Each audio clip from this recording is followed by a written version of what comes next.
Hi yours, ఈరోజు మనం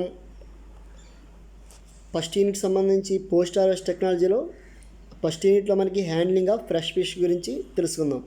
చూడండి, మనకి fish processing can be subdivide into fish handling which is the preliminary processing of raw fish and the manufacture of fish products. అంటే మనకి ఈ చేపల processing విధానాలు వచ్చేప్పటికి రెండు రకాలు విభజిస్తారు. అవి మొట్టమొదటి చూస్తుంటే కనుక చేపలను పట్టుకోవడం ఒక స్టెప్ అయితే, రెండవది చేపల యొక్క ఉత్పత్తులను మనం తయారు చేయడం.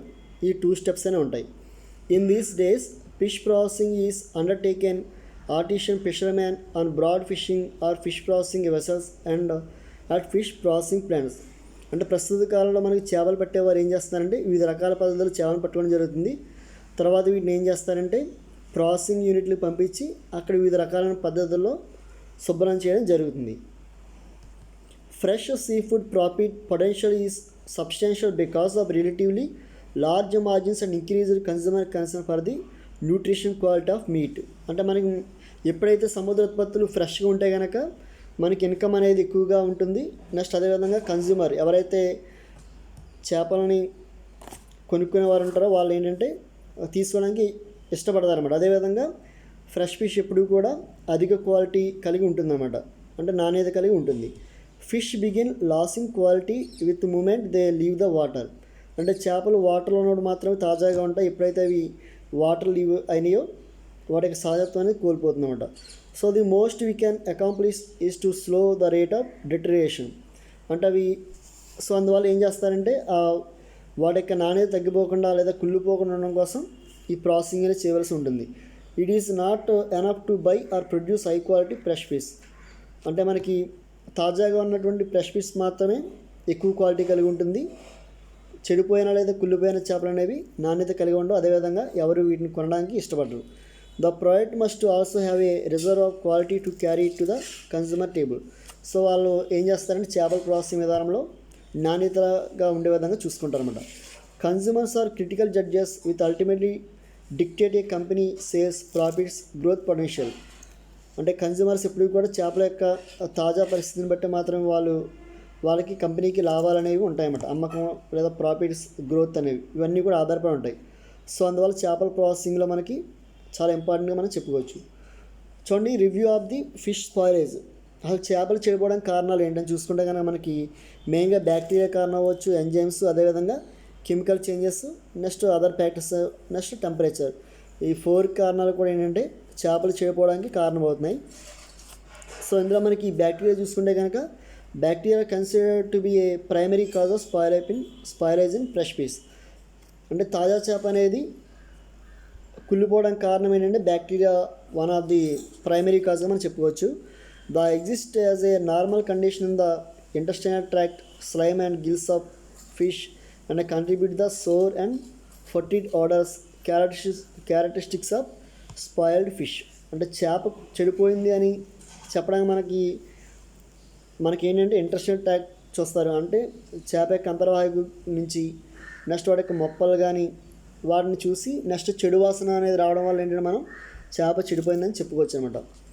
అదేవిధంగా bacterial growth and it is effects on quality is detailed. అంటే బ్యాక్టీరియా అనేది చేప మీద ఎంత అయితే ప్రభావం చూపించిందో దాన్ని బట్టి మనం ఆ చేప యొక్క క్వాలిటీ మనం నిర్ణయించుకోవచ్చు. నెక్స్ట్ రెండో చూడండి, enzymes. Fish are poikilothermic animals. అంటే చేపలు అనేవి ఏంటంటే శీతల రక్త జీవులు. Their body temperature fluctuates with the surrounding water. అంటే శీతల రక్త జీవులు ఎందుకంటారంటే ఇవి బయట ఉన్న వాతావరణం బట్టి ఇవి టెంపరేచర్ని మార్చుకుంటూ ఉంటుంది అనమాట, ఫ్లక్చువేట్ అవుతూ ఉంటుంది. సో అందువల్ల వీటిని పాయిక్లోథెర్మిక్ యానిమల్స్ అని చెప్పుకోవచ్చు. మెనీ స్పీసెస్ మస్ట్ టాలరేట్ ఏ వైడ్ సీజనల్ టెంపరేచర్ రేంజ్. అంటే చాలా వరకు కూడా బాహ్య ఉష్ణోగ్రత పరిస్థితిని తట్టుకొని ఈ చేపలను నివసిస్తాయన్నమాట ఆ రేంజ్ వరకు. In fish chemically active proteins known as enzymes functioning at lower temperature range. అంటే సాధారణంగా చేపలు కొన్ని ఎంజైమ్లు ఉంటాయి, ఇవన్నీ కూడా తక్కువ టెంపరేచర్ వద్ద ఇవి ఏంటంటే ఫంక్షనింగ్ చేస్తాయన్నమాట. After death the enzymes important for body building reactions may reserve and begin to break down muscle while other enzymes eat through the digestive tract into surrounding tissues. ఎప్పుడైతే చేప చనిపోయిందో అందులో ఉన్న ఎంజైమ్స్ ఏవైతే ఉన్నాయో అవన్నీ కూడా ఏమవుతున్నాయంటే ఎమినో యాసిడ్ సంబంధించి వాటిని బ్రేక్ చేస్తాయన్నమాట. సో అవి ఎప్పుడైతే ఎంజైమ్లు అనేవి చర్యవంతంగా పనిచేసి ఆ చేపలు కుళ్ళిపోవడానికి కూడా కారణం అవుతున్నాయి.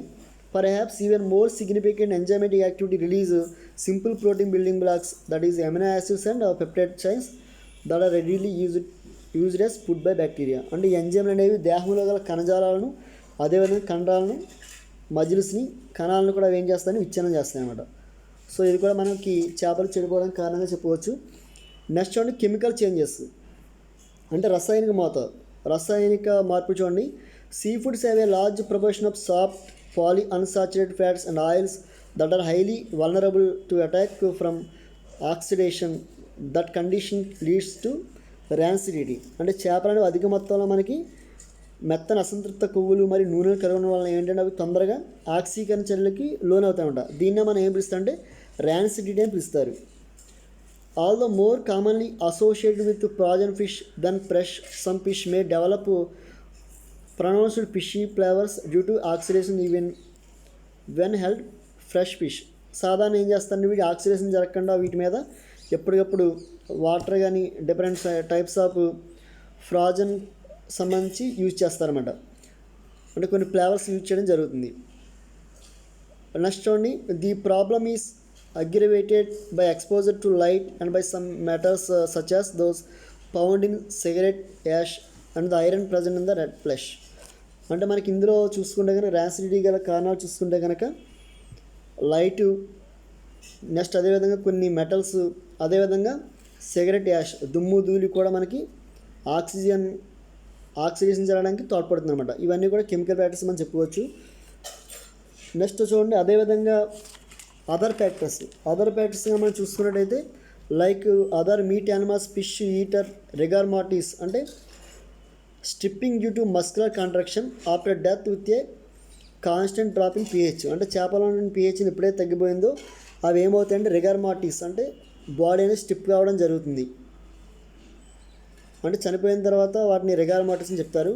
Fish have natural defences against bacteria which continue to functions at a reduced level until after they come out of rigor mortis. సాధారణంగా చేపలను బ్యాక్టీరియాని తట్టుకునే కెపాసిటీ కలిగి ఉండి ఎప్పుడైతే ఇవి చనిపోయాయో బ్యాక్టీరియాని తట్టుకునే సామర్థ్యం తగ్గిపోతుంది అన్నమాట. Rapid cooling to 32 degrees Fahrenheit can greatly retard rigor mortis. అంటే 32 degrees Fahrenheit వద్ద ఇవి రిగర్ మార్టిన్స్ తట్టుకుంటుంది. Gain or loss of moisture occasionally effects the appearance and flavour of fresh fish. అంటే తేమ శాతం కూడా ఈ చేపలు అనేవి కుళ్ళిపోవడానికి కారణమవుతున్నాయి. నెక్స్ట్ చూడండి temperature. The importance of keeping sea food at lower temperature cannot be over stated. అంటే చేపలు నిల్వ చేయనప్పుడు ఏం చేస్తారంటే వాటి ఉష్ణోగ్రతలు బాగా తగ్గించడం వల్ల అవి తొందరగా చనిపోకుండా ఉంటాయన్నమాట, లేదా చెడిపోకుండా ఉంటాయి. నెక్స్ట్ మనకి చూడండి, the growth of bacteria and chemicals activities directly related to temperature. అంటే టెంపరేచర్ మనం పెంచినా తగ్గించిన ఏమవుతుందంటే బ్యాక్టీరియాస్ అనేవి ఎక్కువ ఎక్స్పోజర్ అవుతాయి. సార్ చూడండి, the growth of bacteria and chemicals activity is directly related to temperature. Storage can be extended several days when temperature is decreased from 35 degrees Fahrenheit to 32 degrees Fahrenheit. అంటే మనకి ఉష్ణోగ్రతలు బాగా తగ్గించినా మరియు పెంచినా సరే రసాయనాలు మరియు బ్యాక్టీరియా పెరుగుదల అనేవి తగ్గుతాయి అన్నమాట. సో ఈ విధంగా మనం స్టోర్ చేయవచ్చు.